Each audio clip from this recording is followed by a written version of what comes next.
lanjutan daripada diferensiasi atau turunan. Oke, yang pertama adalah aturan rantai. Aturan rantai dy per dx itu bisa jadi dy per du kali du per dx. Ini turunan y terhadap, kalau Anda bilang dulu adalah turunan dalam, itu sama itu ya. Aturan rantai juga seperti itu. Oke, seharusnya ini nggak ada masalah untuk Anda menurunkannya. Kita lanjutkan. Practice product. Ini product rule. Product rule harusnya nggak ada masalah. Ini bisa saya percepat ya, karena sudah pernah dibahas di tingkatan yang sebelumnya ya. Next, product rule. Oke. Saya lanjut dengan ini apa ini? Quotient rule, aturan pembagian. Ada masalah. Exercise 4.4 dikerjakan ya. Ini 4.4 bintang, boleh dikerjakan boleh tidak, itu nggak ada masalah. Elastisitas. Oke. Elastisitas. E adalah percentage change in demand bagi dengan percentage change in price. Inelastisitas, kalau E-nya setelah dimutlakkan ya, setelah dimutlakkan E-nya itu lebih kecil daripada 1. Kalau E-nya sama dengan 1 namanya elastis saja, unit elastis. Jadi artinya proporsional lah kalau kita bilang. Sangat elastis kalau E-nya lebih besar daripada 1. Oke, kita coba ya. Ini E adalah P dibagi dengan Q kali delta Q per delta P. Oke. Kalau Anda dapat delta Q per delta P, Anda bisa lihat ya, itu dihitung adalah daripada selisih. Dengan catatan Q dan P-nya udah ada, udah jelas ya kan. Next. Contoh udah dapat jawaban 200 turun daripada 210 menjadi 200. Ya, bisa hitung ya. Fungsi demand.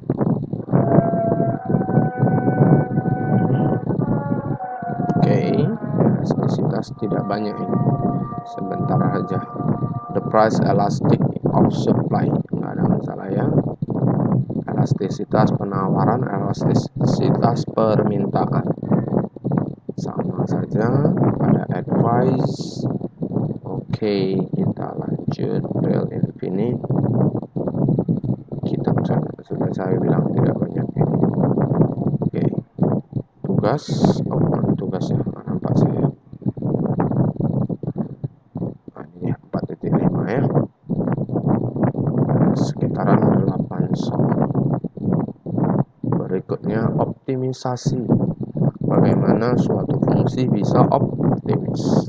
Optimis itu adalah mencapai hal yang kita inginkan. Oke, turunan pertama, kalau dibilang di turunan itu namanya titik stasioner. Titik stasioner itu selalu dibuat daripada turunan pertama sama dengan 0. Oke, ini harus bisa Anda jelaskan. Ini ada A, B, C, D, bla bla bla dan seterusnya. Ini ada namanya titik balik maksimum dan titik balik minimum. Ada titik apalagi titik belok. Nah, ada beberapa jenis titik di sini. Ini B, E. B sama E sama-sama titik balik maksimum. Tapi yang namanya maksimum itu harus yang paling tinggi kan biasanya ya. Itu namanya maksimum global. Ada nanti namanya maksimum lokal. Ya, contoh Anda menjadi juara di suatu tempat, ya Anda kan juara di satu tempat itu aja, Anda belum menjadi juara dunia, kan kira-kira seperti itu. Anda namanya apa ya, menjadi juara di satu lokal saja, itu namanya juara lokal ya. Tapi kalau beberapa lokal kita gabungkan, mungkin Anda juga bisa menjadi juara global kayak seperti ini. B juara di daerahnya ini, E juara di daerahnya ini. Setelah dibandingkan rupanya B menjadi lebih besar daripada E, maka dia menjadi juara global. Oke, ini nanti sebenarnya minimum lokal minimum, stationary, semua titik balik adalah titik stasioner. Ya, turunan pertama sama dengan 0. Turunan kedua Anda bisa cek nanti, kalau turunan keduanya positif itu biasanya titik balik minimum, berada di bawah. Kalau turunan keduanya lebih kecil daripada 0, dia akan balik maksimum, dia akan berada di atas. atas. Kita coba. Nah, ini dia. Coba ya. Di bagian ini step 1 dapat X bla bla bla bla bla bla. Dapat jawabannya minus 2 dan 1.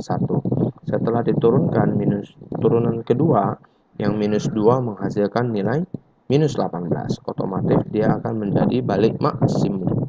Minus 2 akan berada di atas maksimum. Oke. Kira-kira seperti itu. 1, setelah dimasukin 1, kita dapat nilainya positif nih. Mana 1. Ini 1, kita dapat angka 18 maksimum. Positif kan? Nah, berarti dia akan menjadi minimum. Minimum berarti berada di bawah. Kira-kira seperti itu. Ini menggambar untuk fungsi pangkat 3 ini jauh lebih gampang. Oke, example. Q, L, X, Y sama aja itu ya, nggak jadi masalah besar ya. Anda harus lebih terbiasa karena Anda berada dalam dunia ekonomi, biasanya menggunakan huruf-huruf P, Q, L, kira-kira seperti itu. Ya, pada dasarnya kalau Anda mengerti yang menggunakan huruf X dan Y dan Z itu sama aja. Nggak jadi masalah besar ya. Oke, example, nggak ada masalah, saya lanjut saja ini. Oke, optimisasi, nggak ada masalah. Ya. Tugas 4.6 seharusnya lebih sedikit dia. Nah, berapa soal ya? 10. Ya, oke. Kita sampai di bagian optimisasi. Terima kasih.